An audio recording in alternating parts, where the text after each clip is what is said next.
The first thing I noticed when I walked into the OR every morning was the smell. Antiseptic, recycled air, the faint metallic trace of the instruments laid out before I even scrubbed in.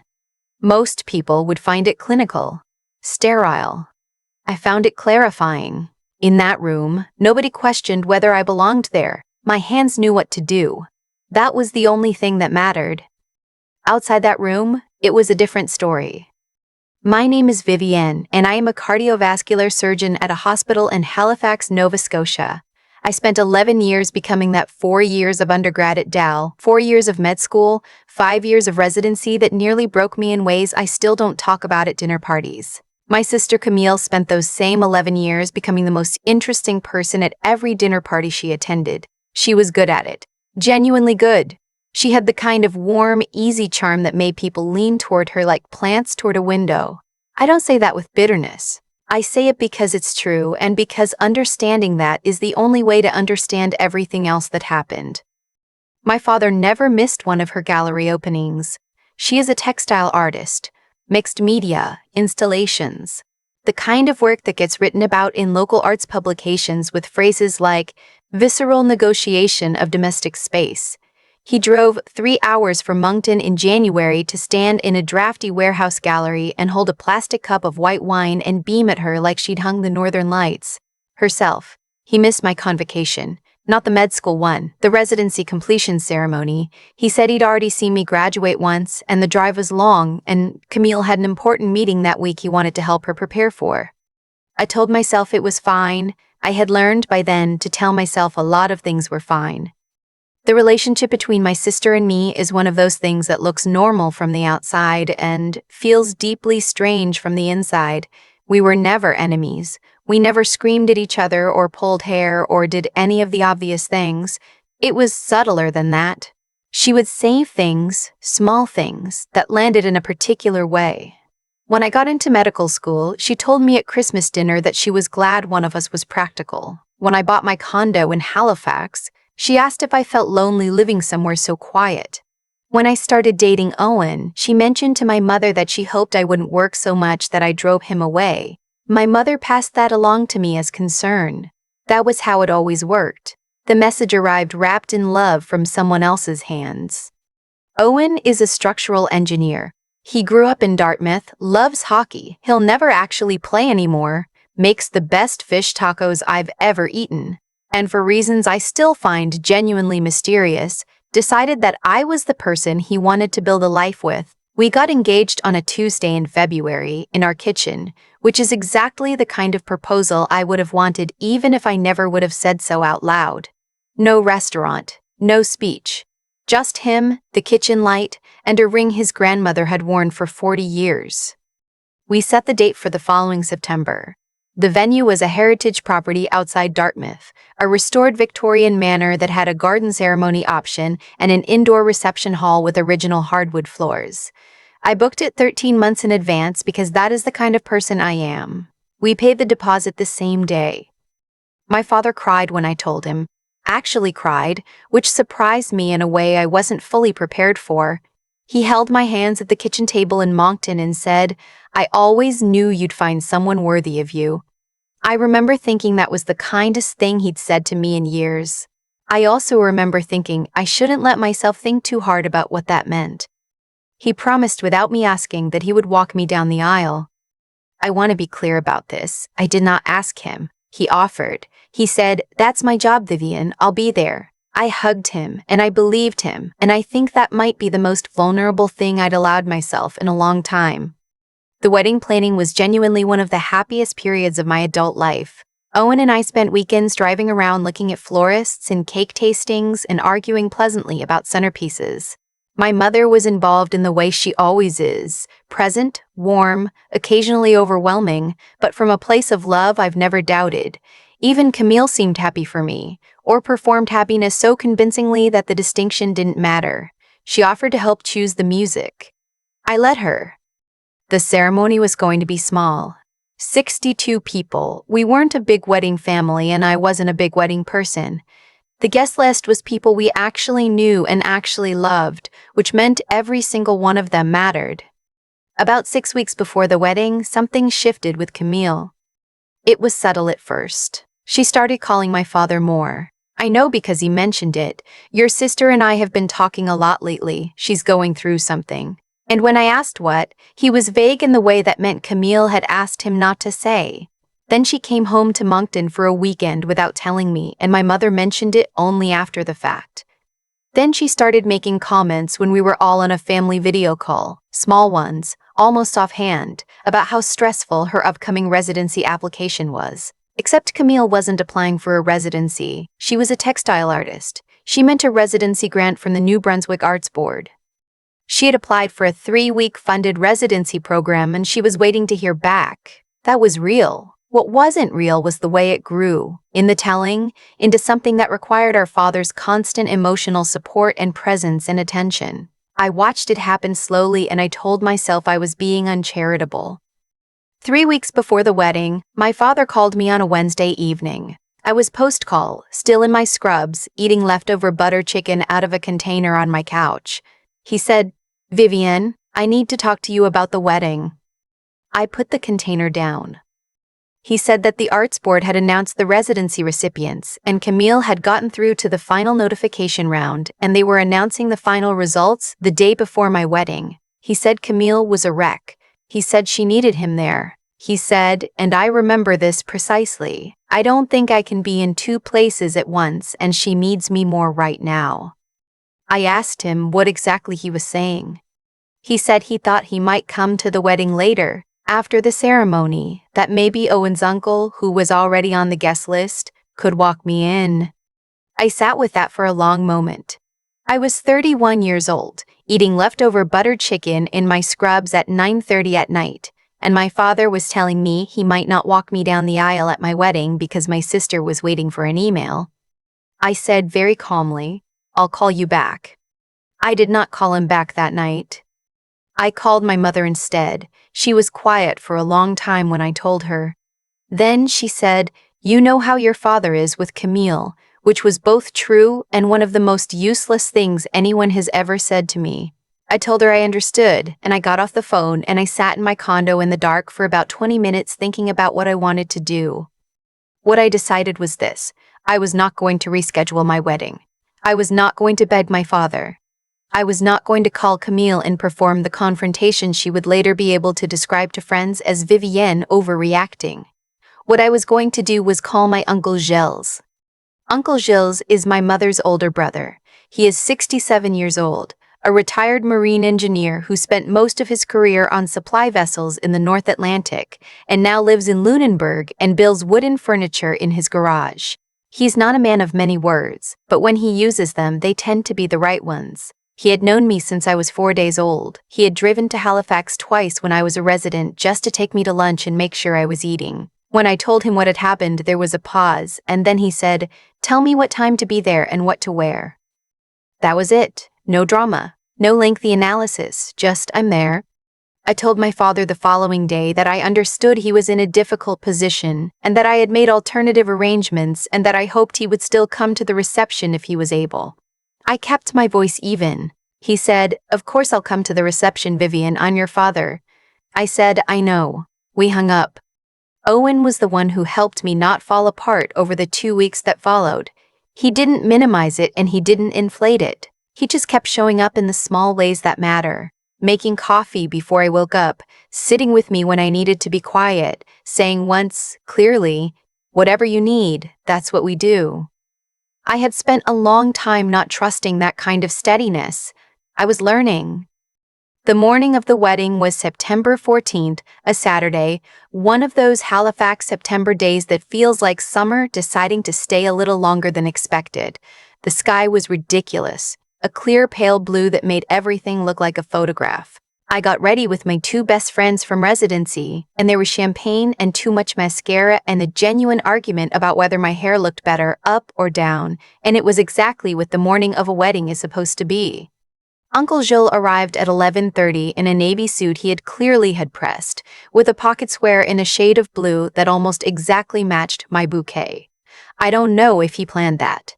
I didn't ask. He looked at me when I came downstairs and he said, "You look like your grandmother." His mother, my great-aunt Isabel, had been a formidable woman who nobody ever crossed more than once.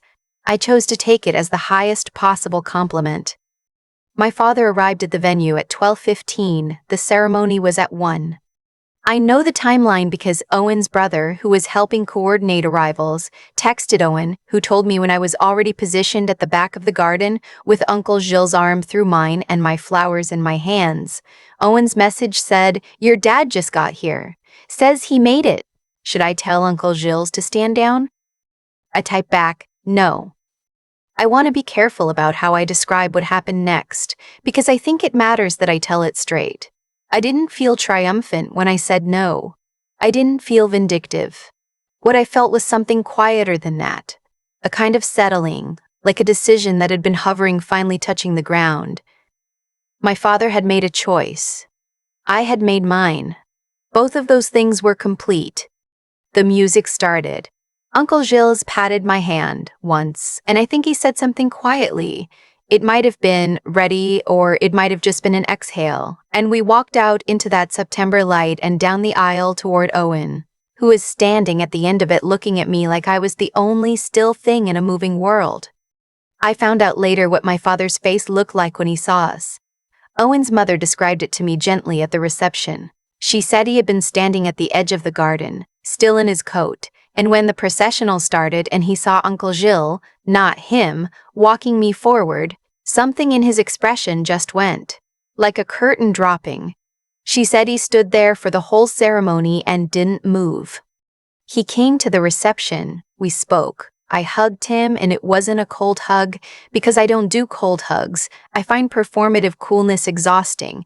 And besides, he is my father, and whatever complicated thing lives between us doesn't cancel out 31 years. But I also didn't pretend the morning hadn't happened. When he said, "I made it, Vivienne," I said, "You did." I didn't say anything else about it. I didn't need to. The thing about Camille is that the arts board email had come in the previous morning, the Friday. She had gotten the residency. She found out at 11 a.m. She had called my father to celebrate. My father drove to Halifax anyway, arrived at 12:15, as noted, after spending Friday evening with Camille in Moncton, celebrating her residency, which was real and legitimate, and something she had genuinely worked toward. I don't want to take that from her. But the crisis that had required my father's presence, the wreck of anxiety that had made it impossible for him to commit to his daughter's wedding, had resolved itself 26 hours before the ceremony. And yet the call I did not receive was the one saying, "It's fine, I'm coming, I'll be there for the opening doors." That call came instead at 12:15 in the form of a man in a coat standing at the edge of a garden, watching someone else walk me down an aisle. I asked Camille about it later, in December, when we were both home for the holidays and the space between us had the particular compressed quality of two people who have not said what they mean. I asked her straight, "Did you tell Dad the results came in on Friday?" She looked at me for a moment. Then she said she had been processing. She said the news was a lot to take in. She said she didn't want to bother Dad on the day before the wedding with a lot of emotion. I said, "Camille." She said, "Vivienne, I didn't ask him not to go." That's true. She didn't. She just needed him, and she kept needing him, right up until she didn't. And in the meantime, a gap had opened up in a garden in Dartmouth that could not be unopened. I think she knew that. I think she had always known, in the way some people just know, exactly how much space she took up in our father's attention, and exactly what happened to the things left in her shadow. I didn't scream at her. I didn't cry. I said, "I know you didn't ask him not to go," and then I went to help my mother with the dishes, and that was that. My father called me in January, on a Sunday afternoon. He asked if we could talk. I said yes. There was a long pause on his end, and then he said he had been thinking about the wedding. He said he thought he had made the wrong choice. He said it in the way people say things they have practiced, carefully, with an awareness of each word. I listened to the whole thing. When he finished, I said, "I appreciate you saying that." He asked if I was angry. I told him I wasn't angry. I told him I had been sad for a while, the particular sad that comes from realizing something has been true for longer than you wanted to admit. but that I wasn't angry, and that I wanted us to be in each other's lives, and that I would need things to be different going forward. He asked what different looked like. I said, show up, not perfectly, not every time something inconvenient is happening somewhere else. Just show up. He said he would try. I believe he meant it. I don't know yet whether meaning it and doing it will land in the same place for him, but I am choosing, for now, to give that room to become something. Uncle Gilles sent Owen and me a handled blanket chest for a wedding gift. Solid maple, dovetail joints, sanded so smooth it feels almost warm. It sits at the foot of our bed now. I touch it sometimes when I'm getting ready in the morning, scrubs laid out, coffee made, the Halifax light coming in sideways through the window. Something solid, something that was built to last. That's the thing about choosing the right person for a moment. It doesn't undo the hurt of the wrong choice, but it becomes its own memory, whole and separate, and you carry that one too. Owen's hand in mine at the end of the aisle. Uncle Gilles' arm steady through the garden. That September light, the ridiculous sky. Those are mine. Nobody gets to take them back. I've thought about that September morning more times than I expected to. Not obsessively, I'm not built that way, but in the small, quiet moments. Getting ready for a shift, touching the blanket chest at the foot of the bed, watching Halifax light come through the window at an angle that reminds me of that ridiculous sky. What I keep coming back to isn't the hurt, it's the clarity. There's something that happens when a person finally stops waiting to be chosen and just chooses for themselves instead. It doesn't feel dramatic in the moment. It felt, if I'm honest, like setting down something I'd been carrying so long I'd stopped noticing the weight. I called Uncle Gilles. He said, tell me when and what to wear. That was it. No performance, no negotiation. Just a person showing up because that is who he is. Someone who decided, a long time ago, that the people he loved were worth the drive. I think about that a lot. The people who are worth the drive, and the ones who keep finding reasons why the drive is too far. My sister is not a villain. I want to be careful about that, because easy stories need easy villains, and this isn't an easy story. Camille wanted something, recognition, attention, a particular kind of presence from our father, and she found ways to make sure she got it. That's a human thing. It becomes something else when it costs another person their moment, and when the person doing it knows, somewhere underneath the wanting, exactly what they're taking. I think she knew. I think she had always known. The thing about that kind of intelligence, turned inward and sideways instead of outward and honest, is that it eventually stops serving the person who uses it. You can only arrange the room in your favor so many times before the people in it start to see the arrangement. What I had to learn, and I'm still learning it, I won't pretend otherwise, is that I couldn't wait for anyone else to be different before I was allowed to be okay. My father's choices were his. His patterns were built long before I had any say in them. Sitting in that truth without either excusing it or letting it harden into something that poisons everything else is one of the harder things I've done. Harder, in some ways, than surgical residency. At least in residency, someone tells you when you've passed. Owen asked me once, a few months after the wedding, whether I regretted how it went. I told him no. And I meant it, not because it didn't hurt, but because the day I had was real. Uncle Gilles' arm steady through that garden. Owen at the end of the aisle looking at me like I was the only still point in a moving world. Those things happened, they are mine. The chest at the foot of our bed is solid maple, dovetail joints. Built to last. I think that is what integrity actually looks like. Not a grand statement, but something you can put your hands on, something that holds. I made choices that day from the clearest, most grounded part of myself. I didn't perform forgiveness. I didn't have yet. I didn't perform coldness.